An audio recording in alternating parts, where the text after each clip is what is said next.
Deion Sanders and the Legacy of Resilience. A triumph amidst trials. In an extraordinary confluence of personal hardship and professional responsibility, the multifaceted life of Deion Sanders continues to captivate the sports world and beyond.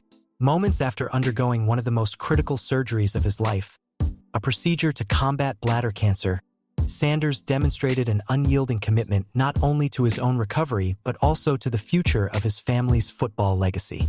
In a poignant display of determination and affection, the renowned Coach Prime picked up his phone, still reeling from the aftereffects of his surgery, and reached out to his son, Shedeur Sanders, the promising quarterback of the Cleveland Browns. This call, recorded and shared in a widely viewed YouTube clip titled "For Your Glory, Part 2, from Well-Off Media, revealed more than just a father's spiritual encouragement.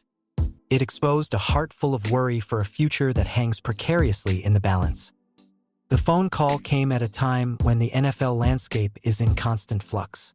While headline-grabbing matchups and daring plays make the news on a weekly basis, few stories carry the emotional depth and personal sacrifice as that of Deion Sanders. Mere minutes after being wheeled out of the operating room, amid fresh surgical stitches and the lingering aftershocks of intense pain, Sanders chose to focus his energies on the man charged with navigating the turbulence of professional football, his son. "Give God the glory for us," he urged Shedeur, gently reminding him of the divine purpose that underpins every action on the gridiron. His words were both a call to maintain excellence and a heartfelt invocation of spiritual strength, ensuring that even as he faced his mortality, his legacy of guidance would persist. As the narrative unfolded, it became clear that Sanders' message to his son was layered with meanings far beyond the immediacy of post-surgical recovery. Here was a father who, on the brink of mortality, was deeply concerned about his son's readiness to shoulder the burdens of a fiercely competitive league, the NFL, that waits for no one. For Shedeur Sanders, the challenge is formidable. Already a standout performer, Shedeur led his team last season with an impressive 4,134 passing yards and 37 touchdown passes. Statistics that, however, came at a steep cost. With 42 sacks endured throughout the season, the highest number in the Football Bowl subdivision, critics and supporters alike voiced concerns over the toll such pressure might take on his developing skills, particularly as he prepares to enter the NFL. The staggering defensive pressure experienced in the previous seasons, including an era marked by record-setting passing yards and completion percentages, has cast a shadow of worry over not just Shedeur's on-field performance but his future health and longevity in a high-octane sport. This tension was echoed by the very man who has long embodied resilience on and off the field. Deion's fervent anxiety over Shedeur's future goes beyond mere statistics and performance metrics. It speaks to a generational burden of legacy management, where every yard gained or lost becomes a measure of destiny. In an era where the pressure of performance is as pervasive as the roar of the crowd in packed stadiums, the relationship between the iconic coach and his talented son is fraught with both hope and trepidation. When Shedeur, amid rigorous training sessions and challenging drills, responded to his father's call by emphasizing, "I'm not where I want to be. Let me get where I need to be," it underscored a vital truth. Ambition is a double-edged sword, and sometimes the seeds of greatness are sown in the soil of struggle. It is in these raw moments, when pain meets purpose, that the true mettle of an athlete is revealed. Further intensifying the saga were the remarkable performances in the training camp, where a series of drills painted a picture of a prodigy on the verge of conquering new horizons. According to reports by sports journalist Angela Mila of Sports Illustrated, Shedeur Sanders exhibited an awe-inspiring precision in these sessions. On day 4 of training camp, he completed 8 of 11 passes, throwing 3 touchdowns without a single interception. A performance that left even seasoned veterans like Dylan Gabriel and Joe Flacco in the dust during team drills. The trend continued on day 5, as Shedeur recorded a flawless 9-for-9 passing performance with 2 additional touchdowns. Cumulatively, his stat line for the camp, a total of 29 completions on 40 attempts, amassing 5 touchdowns with 0 interceptions, positioned him as the leader in TD to INT ratio, an achievement that resonated deeply with fans and critics alike. For a player whose journey has been punctuated by moments of both brilliance and vulnerability, These numbers are a beacon of promise, hinting at a future where the transition to the NFL might be less of a leap and more of a natural evolution. Yet, in the midst of this athletic renaissance, there exists an even more profound narrative unfolding behind the scenes. A narrative of legacy, love, and an indomitable will to overcome. At its core, the story is about more than just football or even personal triumph. It is about the enduring power of family bonds and the relentless pursuit of excellence in the face of overwhelming adversity. For Deion Sanders, every hardship and every victorious moment on the field intertwine to form a tapestry that speaks to his life's work. A work defined by leadership, sacrifice, and the unswerving dedication to uplifting those around him. Even while confined to a hospital bed and grappling with the aftermath of a life-altering surgery, his focus remained not on his own pain, but on ensuring that his sons would continue to strive toward greatness, regardless of the obstacles. Indeed, the saga of Deion Sanders is not merely a personal chronicle but a public call to action. In the wake of his bladder cancer diagnosis, a revelation that shook his supporters and the wider community, Sanders has taken up the mantle of advocacy for early detection and destigmatization of the disease. In a candid news conference, he challenged prevailing misconceptions about bladder cancer, especially its impact on younger men and the Black community. "We gotta remove the stigma," he declared, urging people to seek medical evaluations without delay. His fervent appeal was rooted in his personal journey, a journey marked by courage and a willingness to confront mortality head-on. By publicly sharing his ordeal and the urgent need for timely intervention, he not only cements his role as a sports icon, but also as a trusted messenger on issues of public health. His words resonate far beyond the confines of the locker room, striking a chord with anyone who has ever faced a life-threatening challenge. Sanders' public battle with cancer and his subsequent advocacy efforts serve as a poignant counterpoint to the pressures of professional sports. The NFL, with its relentless pace and unforgiving nature, represents a crucible in which only the strongest survive. For Shedeur Sanders, inheriting both a storied legacy and a daunting future, the challenge is twofold: to excel on the field and to preserve his physical well-being amid the ruthless demands of the game. His record-breaking statistics are a testament to his talent, yet the wear and tear of countless sacked plays serve as a sobering reminder of the fragility inherent in the sport. It is a delicate balance between triumph and tragedy, a balance that both father and son must navigate together, even as they stand on opposite ends of a profound generational divide. In the final analysis, the stirring exchange between Deion Sanders and his son is emblematic of the struggles that often lie hidden behind public triumphs. It is a reminder that greatness is never achieved without sacrifice, and that the true measure of success is found not only in the accolades amassed on the field, but in the integrity and resilience with which one faces life's most harrowing challenges. For Deion Sanders, every drop of sweat, every whispered prayer, and every heartfelt conversation is a deliberate effort to forge a legacy that will endure long after the final whistle has blown. In his unwavering resolve to guide his son toward a future of promise and possibility, he also confronts his own mortality, demonstrating to millions that hope and determination are the ultimate antidotes to despair. This is a story where the personal and the professional collide, a story where a father's concern for his son transcends the boundaries of conventional coaching. It is a story that captures the essence of what it means to be human, marked by pain, perseverance, and the enduring belief that every challenge is an opportunity to rise again. As Deion Sanders navigates his recovery and continues to champion the cause of early cancer detection, his life stands as a powerful testament to the notion that time is both precious and finite. It is a reminder that every moment holds the potential for greatness, and that even in the darkest hours, the human spirit can shine with the brilliance of 1,000 suns. In the coming days, as Shedeur Sanders refines his skills and inches closer to the dream of a long and illustrious NFL career, his father's words will echo in his ears, a constant reminder to trust in God, to stay prepared, and to cherish every fleeting second of opportunity. For the world of sports, and indeed for anyone who has ever faced a seemingly insurmountable challenge, the message is clear: greatness is achieved not merely by talent, but by the courage to confront life's deepest fears and to transform them into stepping stones for a brighter future.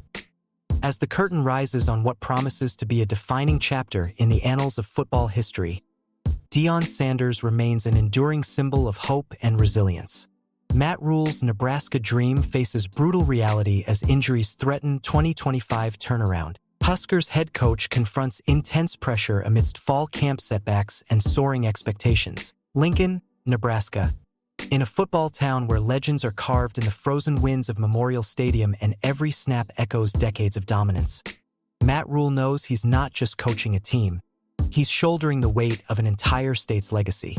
After a string of forgettable seasons, Nebraska football fans are desperate for redemption, and many believe 2025 might just be the year they return to glory. But as fall camp begins in Lincoln, a fresh storm brews, one that no amount of preseason optimism can sweep away. Injuries are mounting, pressure is rising, and for Rhule, the clock is ticking. Rhule, entering his third year as the Huskers head coach, is at the eye of a whirlwind of expectation. With whispers of playoffs, redemption, and resurgence growing louder, the opening days of fall camp have delivered a brutal blow to those ambitions. 6 players, some essential veterans, others promising newcomers, are now sidelined. And while that number may seem small in the grand scheme of a roster, the quality and timing of these absences threaten to derail Nebraska's long-awaited turnaround before it even begins. The legacy on the line. Nebraska football hasn't been the same since the early 2000s. The Huskers' last national championship came in 1997. Since then, the proud program has spiraled into inconsistency, occasional relevance, and far too many heartbreaks. While other sports at the University of Nebraska, wrestling, volleyball, softball, have soared, the once dominant football machine has sputtered. For a fan base that once celebrated 5 national titles, the modern era has been a drought of epic proportions. Matt Rhule was brought in not just to coach but to resurrect. After successful rebuilding efforts at Temple and Baylor, Rhule has earned a reputation as a Year 3 miracle worker. In both of those programs, his third season brought bowl wins and newfound national attention. Now, Husker fans hope Lincoln will be the site of his next miracle. But this isn't just about numbers in a win column. As Rhule made clear during a July 30th appearance on the David Rutherford Show, football is Nebraska's pulse. "We are the NFL team here," he said, "like we are the show in town. And so, there's a lot of people that are counting on us to play well, and so that can sometimes feel like pressure." And yet, he reframed that pressure with clarity and poise. It's not pressure. It's a privilege that people care that much about what you do. That privilege now rests squarely on the shoulders of Rhule and his players, many of whom are already in the trainer's room. Fall camp opens, and the injury bug bites hard. The excitement surrounding the Huskers' 2025 campaign took a sudden and painful hit when, on the very first day of fall camp, multiple key players were revealed to be sidelined with injuries. 4 of them, W.R. Demetrius Bell, R.B. Jamorian Parker, D.L. Malcolm Simpson, and O.L. Juju Marks, did not practice. And that's just the tip of the iceberg. Offensive lineman Turner Corcoran, a 5th-year veteran and foundational piece of the team's protection scheme, is currently recovering from a hamstring injury. Meanwhile, freshman defensive lineman Tyson Terry, expected to be an immediate contributor after overcoming a high school ACL injury, is now dealing with a knee issue once again. Altogether, that's 6 critical absences, spanning both offense and defense. The timing couldn't be worse. Rhule had spent the offseason hyping up Bell's comeback, especially after a heartbreaking season-ending injury in the 2024 spring game. His social media declaration, "I know something y'all don't know," set expectations soaring. Now, his absence casts a shadow over the offense's rhythm and depth. Freshman R.B. Parker, part of a class less celebrated than its 2024 predecessor, was expected to help fill gaps in the rushing attack. But with him and Marks, another freshman lineman, out, Nebraska's depth chart looks thinner by the day. Even worse, there's been no official update on the severity of these injuries, meaning fans and analysts are left speculating. Will they return by the season opener? Are any of these long-term concerns? The silence is deafening and troubling. Dylan Raiola, the beacon of hope. If there's one shining star amidst the injury gloom, it's quarterback Dylan Raiola. Touted as Nebraska's savior under center, Raiola is entering the season with heavy expectations and an arsenal of new offensive tools. Last year, after leading Nebraska to a surprise bowl win, he vowed to return and take the program to the playoffs. That dream now sits squarely on his shoulders. The 2025 schedule gives him, and the Huskers, a fighting chance. Unlike past years where Nebraska has had to battle powerhouses like Ohio State and Oregon early, this year's slate is, on paper, more forgiving. That means a stronger shot at conference wins and possibly a playoff berth if the cards fall right. But Raiola can't do it alone. He needs his weapons. He needs a healthy offensive line.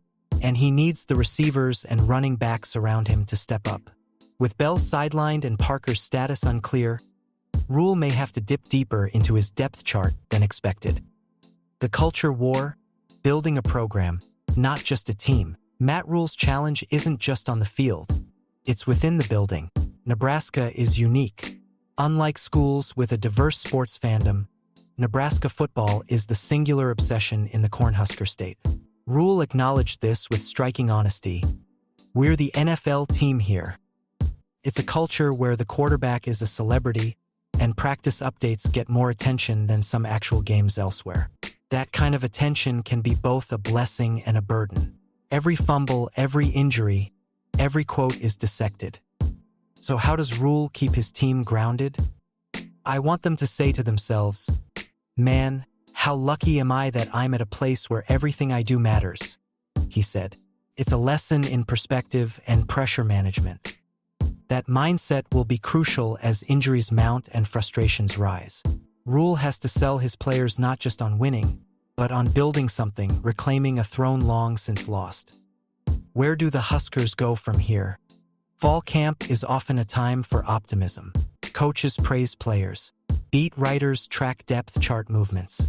Fans dream of undefeated seasons.